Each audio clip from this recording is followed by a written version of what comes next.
Howdy mates, good late morning. How are we on this Valentine's Day?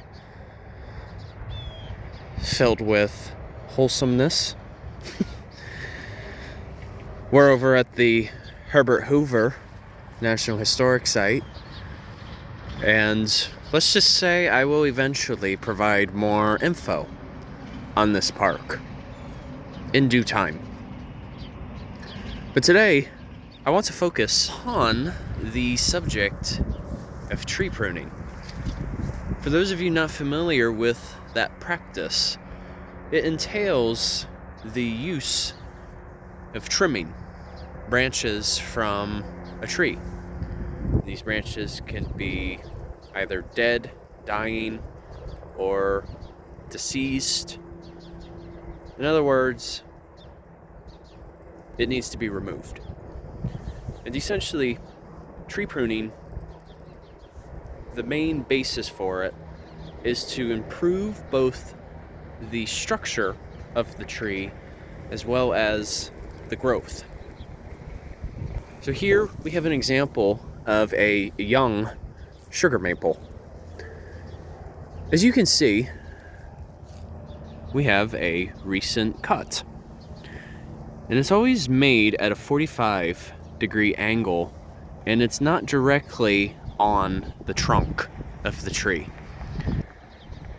When you cut it like this, it poses less of a risk of causing a wound in the tree. So you may have seen that it has all of this that looks wet. Well, as a matter of fact, for the time of year that it is, it's sap.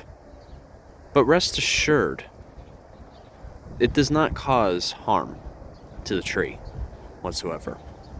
So just know that right away. Now, in February, going into March and even early April, that is usually the most ideal time for pruning. Such is the case because much of the life, whether it be diseases, bacteria, or even pests, is at an all-time low when it's cold. Now, if you were to prune in the spring going into the summer, that poses a bit more of a risk for disease and other pathogens that could harm the tree. And surprisingly, the weather has been a little wonky.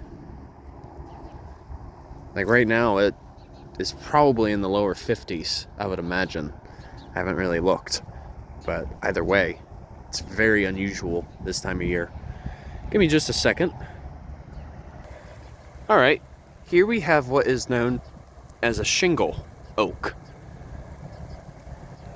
And as you noticed, looking at a recent cut versus looking at an older cut right here, you may have noticed that there is a circular projection going on. And then in the center, that is where the cut was made. That is known, the surrounding tissue, that's known as callus tissue. And what that eventually will do is it will cover the cut made. And looking a bit lower on the tree, we can see a prime example of what it looks like once it is completely covered. This is really known as encapsulation. And the best analogy I like to use for it is it's like a bandage for the tree. So that's really the bottom line. Pruning is just a way of providing maintenance for the tree, more of preventative maintenance. No different than what we do for our cars. We always do the oil change to prevent any further issues if we were to not change the oil. That sort of thing. So essentially it just, or it's kind of like cutting our fingernails, right?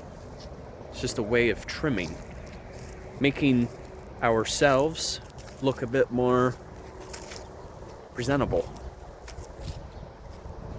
So, all right, you guys, have a good one. Take care.